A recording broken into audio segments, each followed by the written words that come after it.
Salut les gars, j'espère que vous allez bien. On se retrouve aujourd'hui pour un training dos avec monsieur Stéphane Matala, IFBB Pro, futur Olympia, futur Mister Olympia. Attends, tu dis beaucoup de choses là. Je vais devoir assumer tes propos là en fait. Bien sûr, il faudra tout assumer et d'ici un an, on te retrouve sur le stage de l'Olympia. En tout cas, aujourd'hui, monsieur va guider la séance pour une grosse séance. Donc je vais vraiment suivre tous tes conseils et vraiment tout ce que tu appliques vraiment pour avoir un dos du coup de pro, un dos en préparation pour Olympia.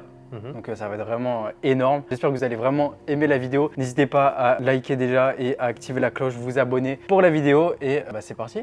C'est parti, on va faire le dos plutôt dans un aspect de largeur. Donc on va principalement aller chercher le grand dorsal, le grand rond, le petit rond, qui sont les muscles qui sont responsables de cet effet de largeur sur notre dos. Donc on va tabasser ton dos. Ok.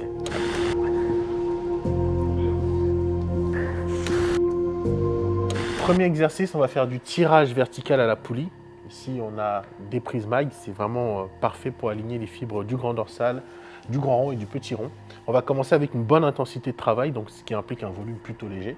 On va faire entre 6 et 8 répétitions en charge lourde. Allez. 1, super. 2, 3, 4. Allez. 5. Voilà, super. 6, 7 et 8. Super. En temps de repos, on ne met pas de chrono. Tu repartiras quand tu te sentiras prêt. Ok. Et Moi, combien de séries? On va faire 4 séries. Okay. Je pars du principe que le temps de repos n'est pas forcément nécessaire quand il ne sert pas à un but précis. Donc là, tu pars quand tu te sens prêt en termes de temps de repos et on enchaîne comme ça 4 séries. Pardon. Allez. 1, 2, super. Tu remontes en 3. Allez, compte. 1, 2, 3, super. Compte. 1, 2, 3, encore. 1, 2, 3, allez, encore. 1, 2, 3, allez. 7, encore une. Allez. Et 8, 3, et là, pas de tempo, on y va.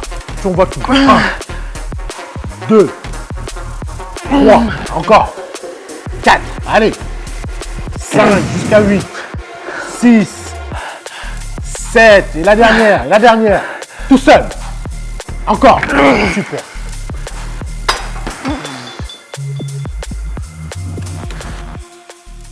Deuxième exercice, on va faire du tirage vertical unilatéral. L'objectif ici, ce sera d'étirer au maximum tes fibres et de les contracter au maximum. Donc dans cette position, en te mettant comme ça, bras opposés pour tirer. En prise neutre. En prise neutre, tu vas venir ici, étirer. Là, l'étirement, c'est vachement tendu. Et tu vas venir contracter à fond ici. Et tu vas voir que ton biceps et ton brachial, ils ne sont pas si engagés que ça. Là. En termes d'étirement, va jusque là-haut. Tu vois déjà, tu es tendu. Vas-y, jusqu'en bas. Tac. Voilà, en premier ressenti. Je le sens de fou, frérot. Ouais. Est-ce que tu sens le bras? Non. Et ce qui est bien, c'est que naturellement, tu as désengagé ton brachial en sortant ton pouce. Donc, c'est très bien. Donc, voilà, tu vas y aller, tu vas te placer dans cette position. Puisque la charge n'est pas très lourde ici, on va faire un travail technique. Okay. D'accord? C'est-à-dire que quand tu vas descendre sur la première phase, tu ne mets pas de tempo. Dès que tu arrives ici, je veux que tu bloques 1 seconde en isométrique. Okay. Et quand tu remontes, je veux que tu comptes 3 secondes de tempo. Okay. On est parti. 1, 2, 3. Très bien. Allez, on engage. 1, 2, 3. Très bien. Allez. 1, voilà. 2, 3. 1, 2, 3, 4. 1, 2, 3, 5. Très bien. Encore. 1, très bien. 1, 2, 3. La dernière. 1, 2, 3. Et c'est bon. Super. Premier ressenti? C'est top parce qu'en fait vraiment c'est ça, c'est le truc, tu sens pas du tout tes bras vraiment tirés, tu ressens tout vraiment dans le grand dorsal. Grand dorsal, jusqu'au bout de l'insertion. Et c'est ça l'intérêt justement de pouvoir, il faut te mettre dans une position où tu vas pouvoir étirer au maximum ton grand dorsal et venir le contracter au max. Ça joue vachement la contraction surtout pour le grand dorsal. Ouais. Et d'avoir justement toute cette amplitude, c'est vraiment parfait, une machine comme ça justement ça glisse bien. Ouais, non, c'est top là. Étirement au max à chaque fois. Voilà. 1, 2, 3. 1, 2, 3. 2, 3. Va chercher un peu. 1, 2, 3. Encore une. 1, 2 et 3. Super. Si j'ai pas un dos comme toi, mon gars, après, tu vas me rendre des comptes. Hein. Ça va venir. Troisième exercice. Cette fois-ci, on passe sur une autre variable du tirage vertical unilatéral. On peut penser que c'est la même chose que ce qu'on vient de faire tout à l'heure. Techniquement, il n'y a pas une très grosse différence, mais il suffit de changer l'angle d'un mouvement pour que ce ne soit plus du tout le même. Et donc, c'est ce que nous allons faire là. Installe-toi. Tu vas tirer et tu vas venir contracter à fond. Okay. Et tu peux faire même une petite flexion si jamais tu sens que tu as besoin de le forcer. Travail des fibres, il n'a rien à voir avec tout à l'heure. Non, tu vas voir tout de suite que l'activation, c'est pas pareil. Ok, toujours prise neutre. Toujours prise neutre. Allez. 3. Très bien. Allez. Parfait.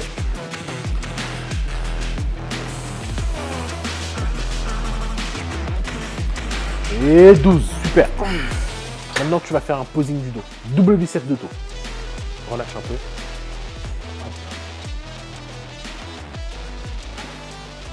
Une petite rotation ici. Et là, serre. Très bien. Super. Super.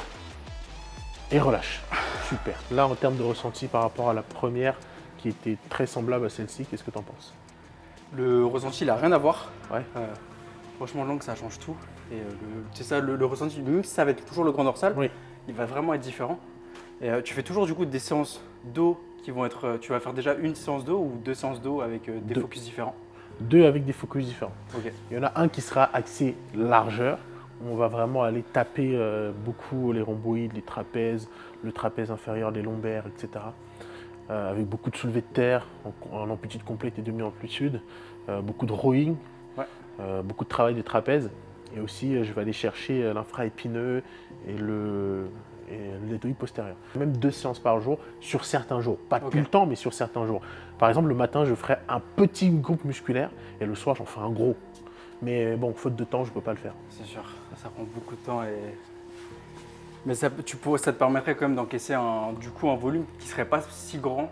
Parce que du coup, tu n'as pas forcément des grosses séances, une grosse séance le matin, une grosse séance le soir. C'est vraiment un petit détail le matin.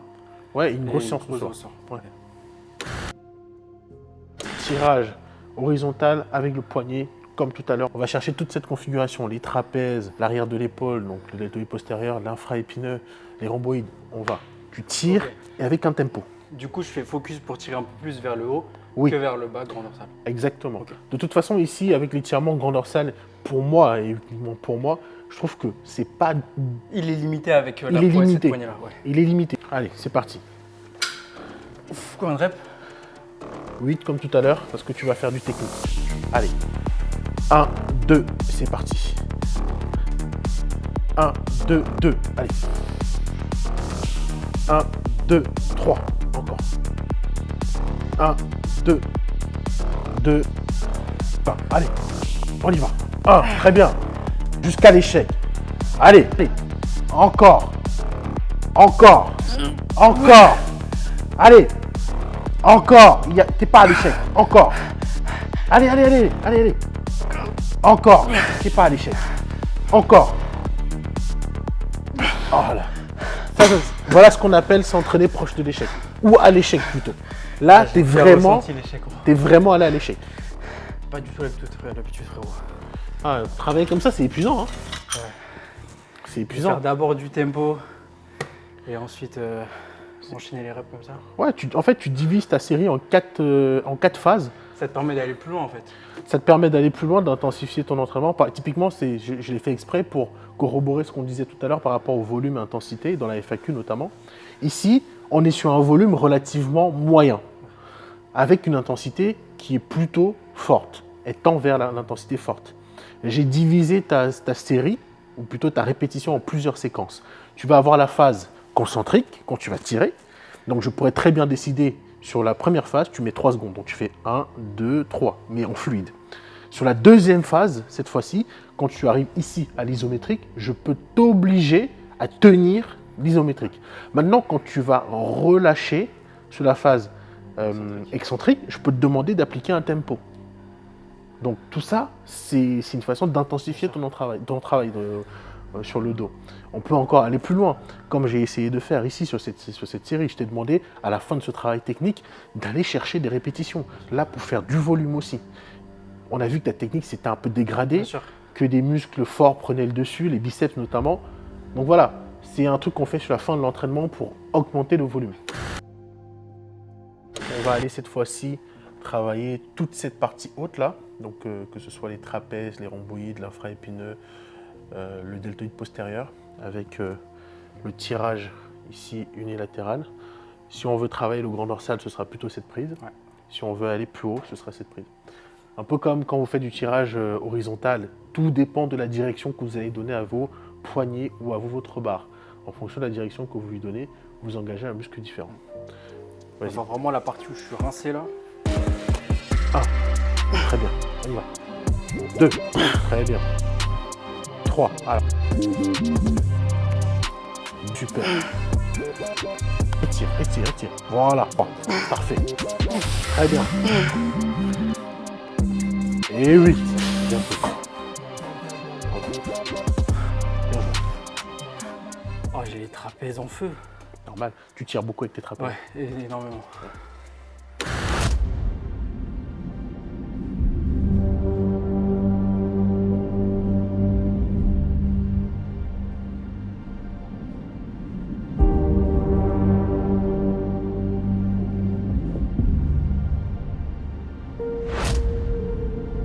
Entraînement terminé. Arthur, qu'est-ce que tu en as pensé?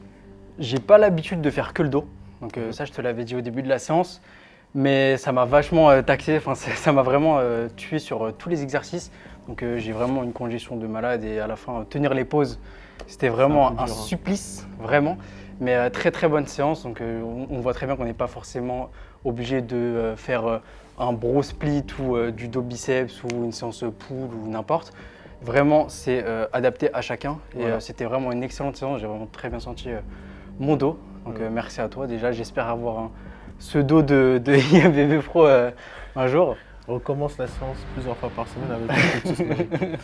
Non, mais au-delà de la plaisanterie, effectivement, il faut adapter l'entraînement en fonction de ses spécificités. Et là, sur les mouvements qu'on a pu réaliser, j'ai senti que tu étais à l'aise. Ouais. Ce n'est pas des choses que tu n'as pas l'habitude d'exécuter. C'est pour ça même que je me suis permis d'aller augmenter ton volume d'entraînement parce que tu sais t'entraîner. Tu as la capacité de t'adapter. Mais surtout, je tiens à dire que tu as un très bon physique. Surtout qu'aujourd'hui, les gens ont tendance à oublier qu'il y a des physiques qui sont hyper impressionnants sans avoir besoin d'être trop hypertrophiés. Parce qu'avec les réseaux sociaux, c'est vrai qu'on voit, comme ils disent, des armoires tout le temps, et les gens oublient la réalité. La réalité, c'est que ton physique, tu le mets dans la rue, il n'y a personne qui l'a. Très clairement. Hein. Si on sort du petit même n'importe monde, qui, en général, quand tu es dans une salle, tu t'entraînes minimum 4 fois par semaine, tu as une diète adaptée, quasiment personne n'a ton physique dans la rue ou même à la plage, ça se voit clairement. Et donc c'est vraiment quelque chose à tenir en compte, c'est que les gars, vous êtes déjà très très loin. Donc, mais c'est ce petit plus de cette discipline qui va faire que vous allez être encore plus gros et plus énorme. C'est quoi ton conseil, toi, justement, pour quelqu'un qui n'est pas forcément ultra motivé, et c'est quoi vraiment ton conseil pour garder cette discipline tout au long de l'année et même année après année la garder? C'est simple, c'est un objectif. Même moi, quand j'ai pas d'objectif, je suis pas discipliné, je fais pas les choses correctement. Quand j'ai décidé d'arrêter ma préparation, l'entraînement, ça m'intéressait pas plus que ça. Donc j'y allais quand j'avais le temps. Là, j'ai pour objectif d'aller à Olympia. J'y vais pas quand j'ai le temps. Je trouve le temps d'y aller. Pour moi, c'est un objectif et ça s'arrête là. Tu vas à la guerre quand tu sais vraiment ce que tu dois aller chercher. Voilà, et c'est ça, simple que ça. Fixez votre objectif, que ce soit à court et à long terme, souvent les deux, c'est le mieux. Et vous allez aller beaucoup plus loin et vous allez atteindre votre objectif. Je pense qu'on peut terminer là-dessus. Merci à toi pour cette séance encore. Retrouvez bien sûr Stéphane sur tous ses réseaux, YouTube, Insta principalement. Moi, n'hésitez pas à vous abonner également à mon Instagram, Arthur Gangs, et à ma chaîne YouTube. Le petit commentaire de référencement, le like, le partage. Merci les gars d'avoir suivi cette vidéo. On se retrouve à très vite. C'est Arthur Gangs.